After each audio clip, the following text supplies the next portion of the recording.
Okay. Hey y'all, it's me, Brianka Jadwin. Thank you for coming to my channel where we do all things books, literature analysis, theories, you name it, we do it. But today this is a little bit different because I'm actually going to be talking about a children's book, which I haven't done in a while. I know I started them a while ago, stopped. I'm coming back to it because I have been blessed with a beautiful, incredible, intelligent nephew named Sir. And he, like his auntie, loves books. And I want to make sure that I am offering him as much motivation, encouragement into his reading journey as possible. And even though we can't be together every day and Nanny read him 40 to 50 books 40 to 50 times, I wanted to be able to be sure that I could still read him books that he can access whenever he needs so that we're separated. Hopefully, YouTube can allow us to be in fellowship. And, of course, anyone else out there who has a child who is getting interested in books and wants to start reading books, this channel will now be offering a little bit of that as well, where you can cozy up and read books with me. Today's book is I Am Muhammad Ali by Brad Meltzer. Okay,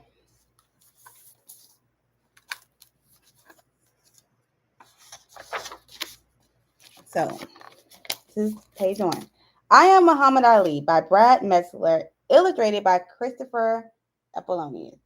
Sorry, I didn't say his name right, but that is a small version of Muhammad Ali. How cute is I'll figure this out. I am Muhammad Ali. You see, that's Muhammad Ali in the ring there with his gloves on. And this is all the people cheering for him as he makes his way to become a champion. See his story. What happens here?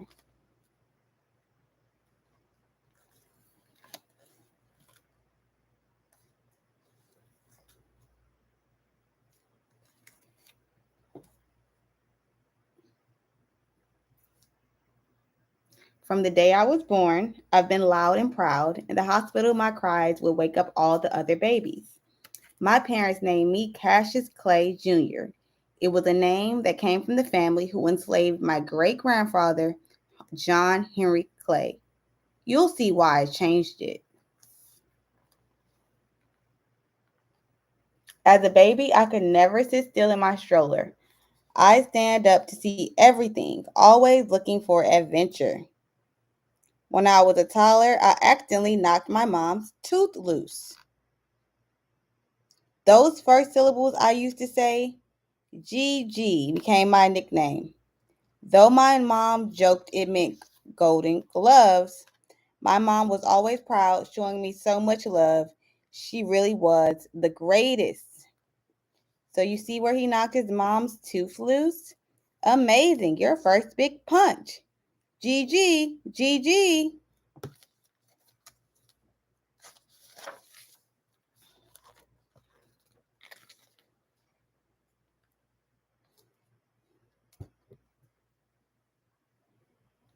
Sadly, my hometown of Louisville, Kentucky was segregated. That means black people had different schools and different restaurants from white people, and all of them worse than the ones in white neighborhoods. One hot day when I was little, I was so thirsty, my mom asked if I could get a cup of water.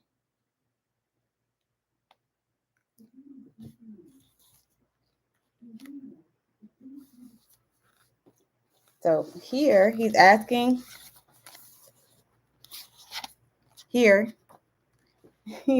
for a drink of water. Please, he's really thirsty. We don't serve black people here. You should leave. I cried the whole way home. I didn't understand why someone would hate us just because of our skin color. It was the same at our local amusement park. Only white people could go on the rides. Since we were black, we weren't allowed in. My mother taught us that hating is wrong, no matter who does the hating. See, so they're at the amusement park, but they can't get in. Why do they treat us so badly? That's little Muhammad's wondering, like, why can they go in and he can't go in? At 12 years old, I got a new bike for Christmas and wanted to show it off. When it started to rain and we got hungry, we headed for the local black home show at a nearby gym. They have free popcorn. When we got out, I discovered my bike was stolen. It's gone. No, no. Someone told me there was a police officer downstairs who could help. I cried the entire way. I wanted to whoop the thief, but then I saw what was actually down there.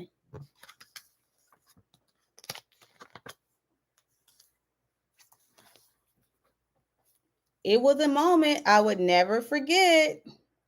The sound of skipping ropes and gloves hitting bags.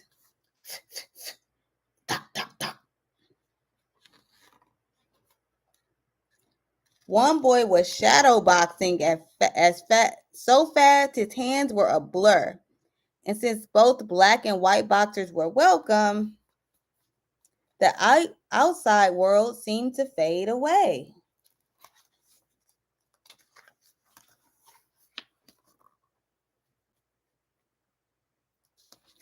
Officer Martin was the one who asked me if I wanted to join the gym. I was skinny and had never worn a pair of boxing gloves. A few days later, I jumped into the ring with an older boy. Within a minute, I had a bloody nose. That is Officer Martin saying maybe you need some training first. No, sorry, that's Joe Elsby Martin telling him he might need some training first. That's little Muhammad with his little broken nose and his new gloves and his new boxing shoes, and he just got a butt whooping.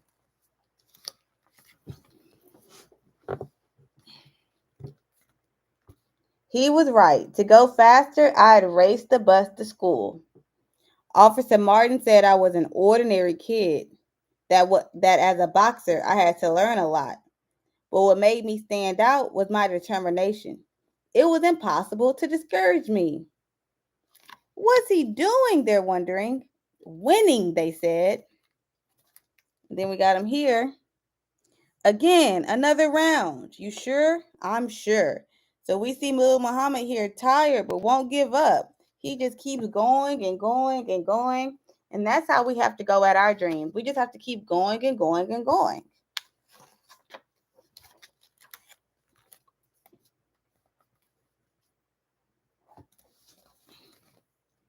One of my earliest fights was against a local bully named Corky Baker.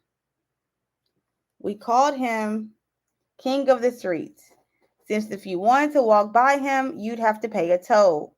Corky was so tough, he once held a football player upside down and shake money from his pockets. I knew I couldn't go far in boxing until I beat him.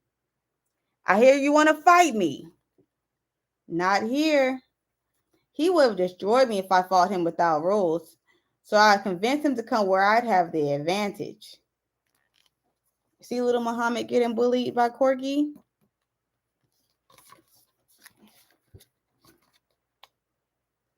Inside the ring, I couldn't picture myself as a real champion until I stood up to Corky.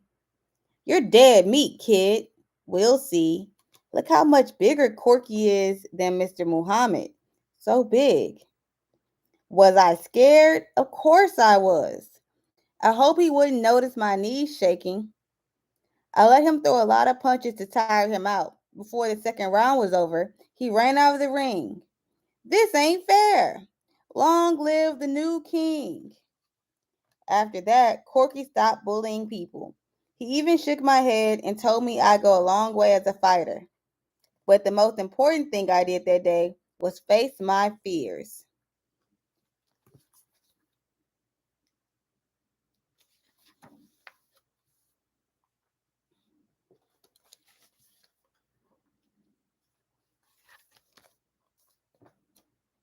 Today, people know me for my confidence, but I was shy, and I had something called dyslexia, which meant I had a hard time reading and interpreting words.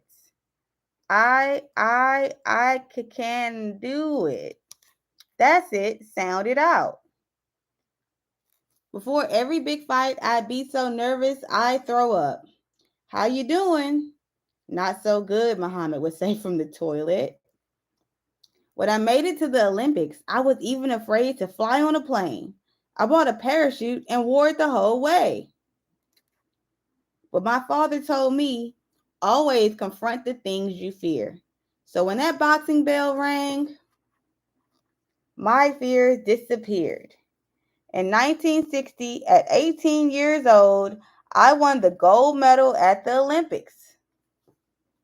The USA is my country still, 'cause they waiting to welcome me in Louisville.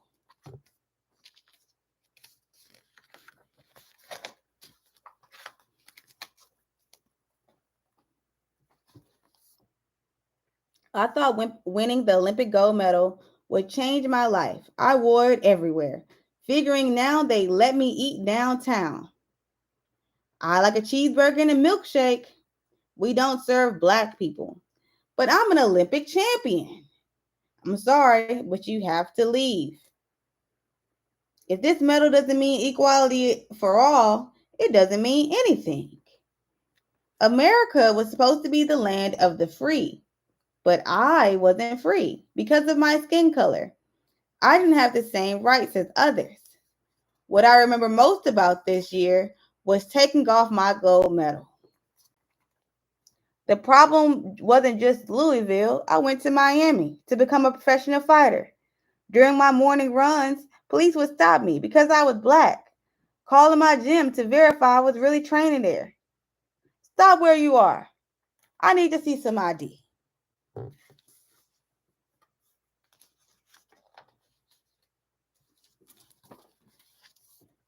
Soon after, I became a Muslim. That means my religion is Islam. We believe all humans are fighting for the same thing: love, unity, and understanding. I greet you with the word salam, which means peace. I kept my religion to myself.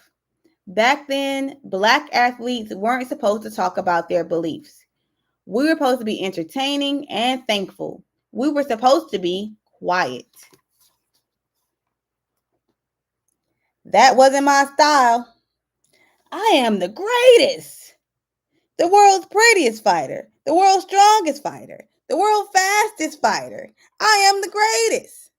When I introduce myself to people, I tell them I'm going to be the heavyweight champion of the world.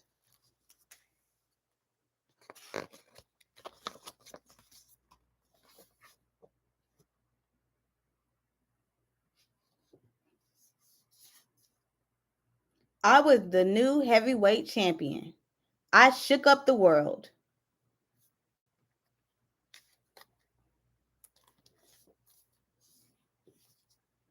My big personality helped me get attention, and soon I was set to fight the heavyweight champ. He was one of the best fighters of all time, but he hadn't fought me. I don't just want to be the champion of the world. I'm going to be champion of the whole universe. After I whoop with Sonny Liston, I'm going to whoop those little green men from Jupiter and Mars. People think boxing is a brutal sport. I turned it into a science. I studied how Liston fought. He hits hard. Then I can't let him hit me. I'll use my speed to lean back at just the right time. No one thought I would win. But come on. You know what happened. There's Muhammad Ali winning.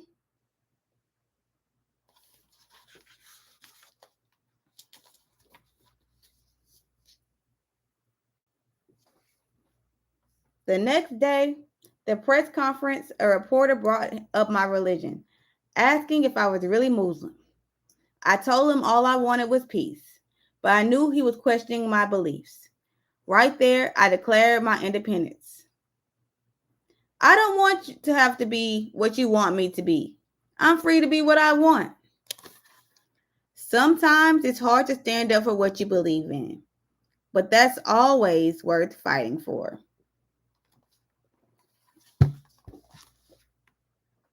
Soon after, I took on a new name. Cassius Clay was the name of a white man, a slave owner, representing hundreds of years of injustice. So I changed my name to Muhammad Ali, which meant worthy of all praise. Sometimes people didn't like when I spoke my mind, but I was just telling the truth. The fights only got harder from there.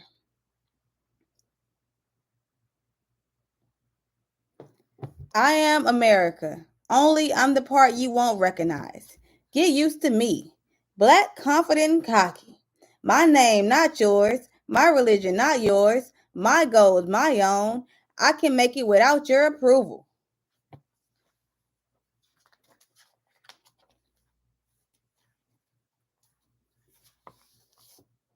The United States government used to be able to make you join the military. They wanted me to fight a war in the country of Vietnam. As a Muslim, though, I didn't believe in war. If you don't join the army, you'll go to jail. You do what you need to do. I refuse to fight in your war. Protesters called me unpatriotic. They said I should love America or leave it. We'll ban you from boxing. You'll lose your titles and millions of dollars. I still refuse. It got even worse when I started speaking out about racism. Why are more black soldiers dying than the white ones?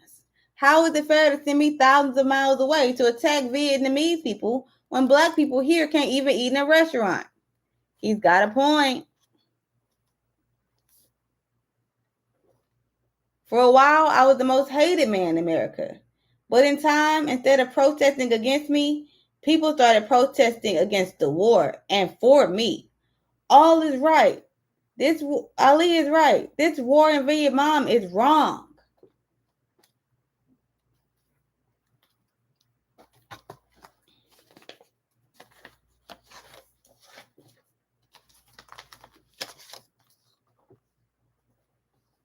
The government eventually put me on trial for refusing to fight in the Vietnam War. The jury said I was guilty. I lost my championship title. They wouldn't let me fight for 3.5 years, but when the Supreme Court and the biggest court in the country finally heard the case, they agreed with me. Over time, more and more people realized the war was wrong, and I got the title no man or government could ever take away. I was the people's champion. Eventually, I got in the ring again. I didn't win every match, but when I lost, I always got back up. My greatest match took me to Zadi in Africa. I was facing the new world champion, George Foreman. But I was really facing my history. The continent where my ancestors were enslaved, and a country where black Africans were still struggling to be free. This time, though, I wasn't fighting alone. We love you, Ali. Beat him. I'm so mean, I make medicine sick.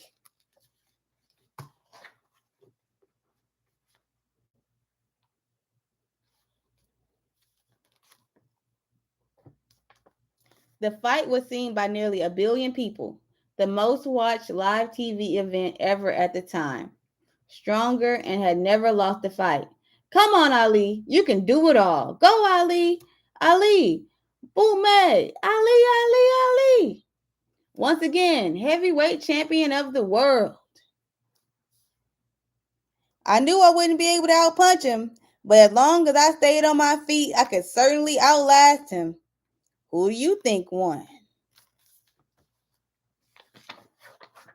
Who do you think wins? The greatest. When I told you I am America, it's because my story is an American story. It's one that still continues. The battle against racism isn't finished. We all need to help. They'll tell you to be quiet. Don't be. Speak up. Use your voice.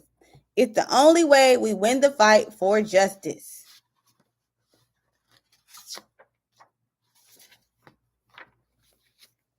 In my life, people tried to knock me down. They tried to count me out. But my biggest fights weren't in a ring. They were for principles, for things I believed in. Was I scared? I was plenty scared. I just didn't let it stop me. Anyone can pick a fight, but that doesn't make you strong. Real strength comes from being true to your beliefs and that willing to lose everything for what you think is right. When you do that,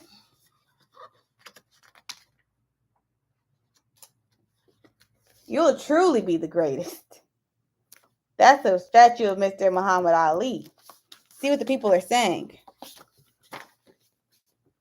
He would float like a butterfly, sting like a bee. He helped so many charity organizations, from the Make-A-Wish Foundation to United Nations to one of his favorites, the National Parkinson Foundation. In his free time, he'd go visit strangers in hospitals just because he knew how happy he'd make people.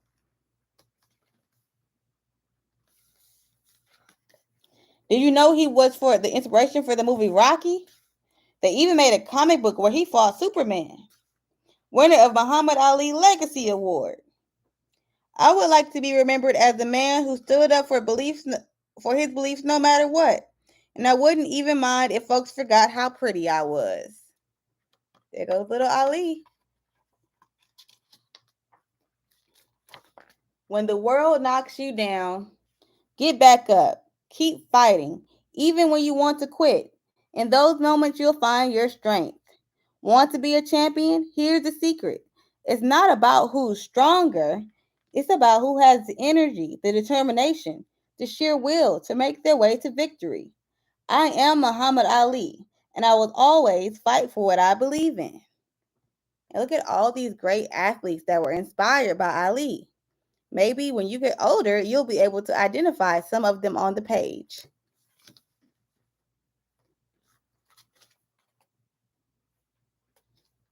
And then this is a real picture of Mr. Muhammad Ali. And this is a quote where he said, I hated every minute of training, but I said, don't quit. Suffer now and live the rest of your life as a champion. And this is Mr. Ali practicing at age 12. Look how young he was. And this is him at the winners podium in the Olympic Games.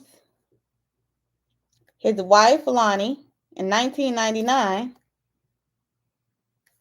dodging Joe Frazier's punch in 1974, and a trip to Egypt in 1964.